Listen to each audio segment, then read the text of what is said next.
So recently, as my holidays were arriving, I decided to watch the new Fast and Furious film, Fast X or 10, which was released this year. But I was quite late watching it, but whatever.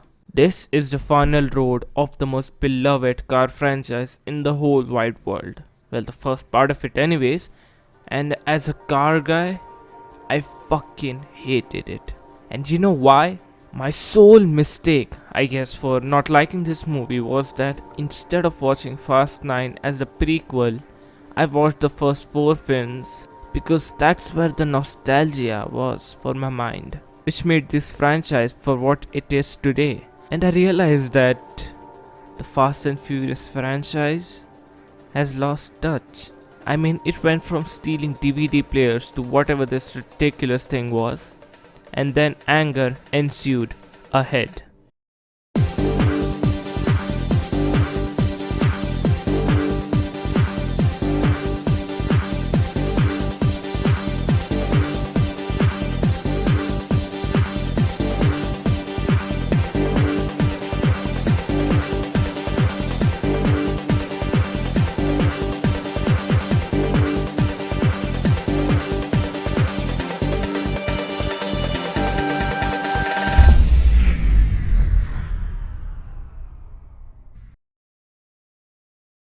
Just from the start, Fast and Furious is a gift for us.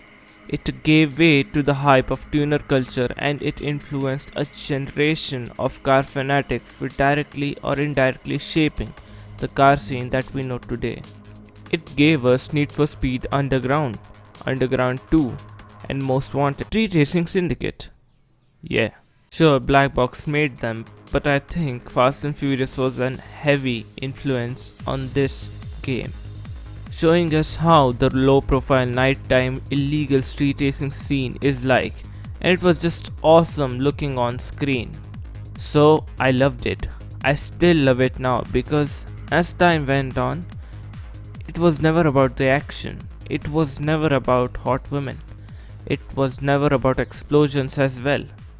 It was about cars, of course, as the basis, but more importantly, it was about the characters it displayed. Contrary to the popular belief, from the start with the Fast and the Furious movie, Dom was never the main character. It was Brian. It was Brian all along. Because the main character is the one who grows throughout the movie and really gets to know him/herself better. What's not and what's important to them in their lives. Dom was already established. He already had respect amongst the street racers. He had a reputation as a creator and the king of race wars. He was fast, he had a girlfriend, and the best part about his life was his family. His code that would never break even if he had to break the law for it. And just on the other side of the law was Brian, who had nothing and had to come up with something, and over the course of the film, we saw him grow from an amateur street racer to becoming the part of the family, and then a twisting fate of blowing his cover. He realized that he had nothing to hold on for, no code, no will to continue, avoiding jail time by being an undercover officer, and in the end, when Dom totaled his car after the most epic quarter-mile race, where in spite of the PD knowing that Dom was the mastermind behind stealing millions worth of DVDs, Brian costing his neck if he didn't get Dom to the PD, he gives the key to Dom so that he could get away because he was attached to the family despite being on the other side of the law. This scene was so powerful. I don't think I'll ever forget this scene.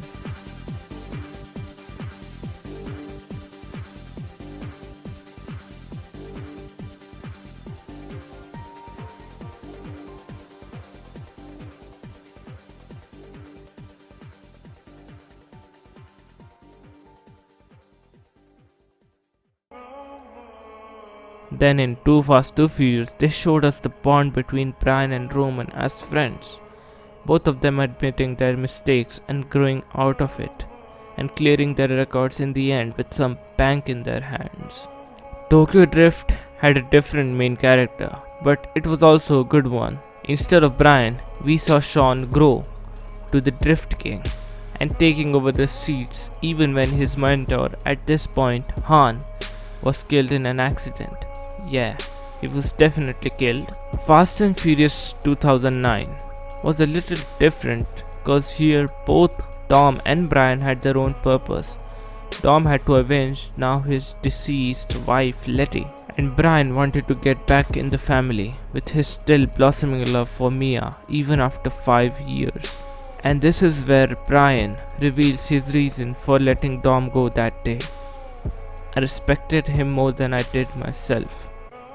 Which makes you realize that if Brian wasn't working for the cops back then, he would have been definitely a part of the family. Further ahead, we get to see the bond of brotherhood strengthen even more as Brian decided to help out Dom to get Braga arrested, even if his life was in danger.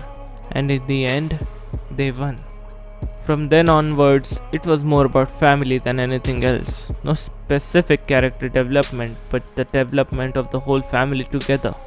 And then that was so overutilized that it's a cliche joke now. But after Paul's death, I always felt like there was a hole in the family. And indeed, the franchise after Fast and Furious 7. It just didn't work for me, and honestly, I also felt like Paul was the only true car guy in the cast. And it didn't sit right with me that he was gone. But you know what's worse than that? There is no character tension or reward in these movies anymore. I still remember that when Dom and Brian decided to get Braga, it had stakes. A lot of it. One bad move and one of our main characters are at risk for their lives. Or even in Fast 5, where not only does the family has to deal with Rio's biggest crime lord, but also deal with one of the best law enforcement agent in the world, Agent Hobbs. But now after all the movies till Fast 5 had these stakes, and I do think this is where the franchise, story-wise, should have ended. Everyone had got their money, living their lives where they have their true freedom. Dom got his partner Elena, Brian was going to be a father, Roman and Tej living their luxurious lifestyle, Han and Giselle settling down in Tokyo, and so on. But financially, in the real world, it should have continued, because these movies were making bang load of cash at the box office. Logically, it should have continued. And so, Fast and Furious 6 showed us that Letty was still alive. Then in Fast 9, Han was still alive. Then in Fast 10, Giselle was still alive. Then why bother killing any of them if they are just not going to die? What, John Cena is dead in Fast 10? Don't worry bro, he'll get back in part 2. At this point, only Brian feels like a character that's not going to come back. This is where my point sticks. Characters have no weight. When the audience feel like characters are not going to be dead, there is no sense of danger. They are numbed by the fact that they are not dead, even if they are. And naturally, they just won't care in the long term. And in any predicament in Fast 10, I was never at the edge of my seat to see Dom fighting for his and his son's life. Because I knew Dom just won't die. He just won't. He's Dom, after all. Even the critical drinker, Scottish man, doesn't approve of this and even made a video titled "Nobody Can Stay Dead" from Why Modern Movies Suck. You would be surprised, but my favorite film in the franchise was Fast and Furious Tokyo Drift. Yes, the least successful film was my favorite one, because everything from the character of Sean being a reckless asshole to then realizing his responsibility shows character development. Drifting, which made it a very unique kind of a movie, cool cars of course, and the last race with an incredible Frankenstein Mustang with a 2JZ under the hood and not a V8, and the coolest character, Han. It was so heart-wrenching to see Han die in that film and truly believing he's gone. But Fast 9 brought him back for reasons I'm not even interested in. I do remember I was at my friend's house and He and I both wanted to know, from the trailers of course, how Han was alive. How is he still alive?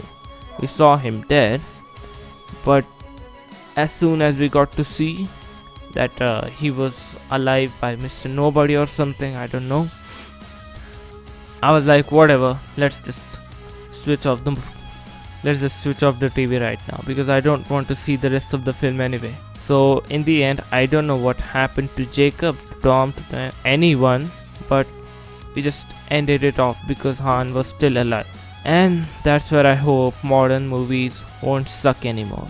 When Fast and Furious was earning massive profits, the director, Justin Lin, and the others thought of catering the movies ahead in this franchise to all people, not just car guys, but to all people around the world. Which meant that instead of watching authentic street racing and crime action drama as a spice factor, we only saw explosions, and fights, and that is all the movie is supposed to be. Remember, the first movies prioritized street racing and the car guy experience first, and then the crime action drama secondly. An amateur learning his way through to an underdog improving his skills to become the king. It felt so authentic and genuine because the crew, especially Paul, actually met up with real street racers to get into the floor and get his character going with the knowledge of how they are supposed to execute things. They block the streets, they have radio comms, etc. The major scenes apart from characters were related to cars because surprise, it was a car movie back then. Now there are just fucking explosions and actions everywhere to stimulate the people every 2 seconds with dopamine. Oh, cars go poof.